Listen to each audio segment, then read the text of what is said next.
For this month of January, schools will have to go back the way they are until such time we announce that there are changes.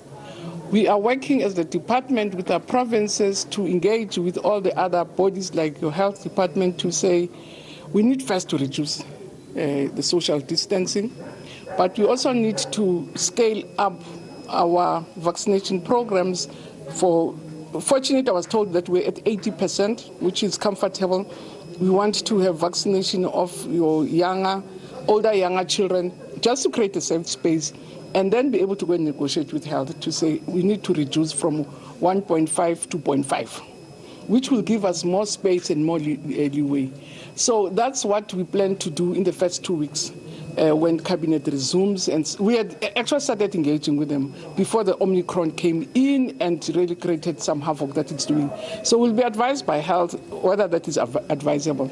Our preference is to get back to school, to live side by side with COVID-19 and just make sure that life goes on. Because as you correctly said, last year, all our researches from our partners, the NECT, our own internal investigation tells us in most impoverished areas, we were teaching up to 40%. So which means we would have lost half the teaching. So the grade 12s of this year had half grade 11, half grade 10. So which means they're going to the third year with a fractured or a limited time that they were supposed to have had received. So it is problematic, it's untenable, and we desperately need to find some stability and some normality within the schooling sector. Otherwise, some of these losses are going to become, we won't be able to recover from them. I know that also maybe talking about the issue of social distancing, the return to classrooms. Last year, on the 1st of August, you did announce that, primary schools were able to now go back on a full-time basis. However, we do know that the majority of primary schools in the country were unable to achieve that. Will they also be prioritized? Because when we spoke last year in Pretoria, you did say you were very, very concerned, and we know that report by SABC that also came out to say there are problems in the foundation phase. We know historically they're there, but this has just went and made issues worse. Yeah. I won't say the majority. Most schools tried very hard. And it's in your big areas like Gauteng where only 60% were able to do, like Western Cape, in your big cities. But in your smaller areas where they could really accommodate learners, most schools did go back. But we are worried about those that were not able to go back. So we're still going to push hard. And that's why for me, the social distance of reducing from 1.5 to 5 is really meant in the main for primary schools. There is no way we can continue this rotation in 2022 and don't think that we would have permanently destroyed these children's educational chances. So that they're going to be a priority. But even in high schools, we need stability now. As I said, this cohort of this year has had 2 years of instability, and it's a problem.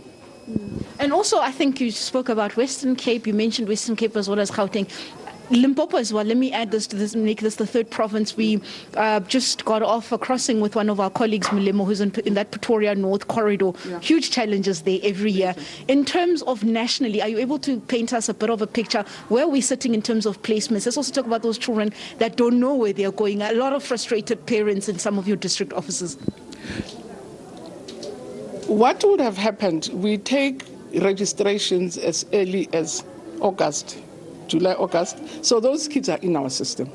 All we need to do now when the schools are settled, when they reopen, to check where the openings are. But for now, from the reports I got, we don't have more than 10%. But 10% is 10 too many, because if we have 13 million learners who are saying 1.3 doesn't know where it's going, which is too big a number. So, and we're talking about grade 7s, grade 1s and grade 8s in the main.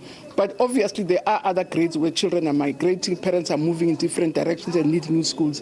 And we're confident, and from the reports I received from the provinces, by end of January we will know. So parents, I know I can't say they must not be anxious, they must not be worried.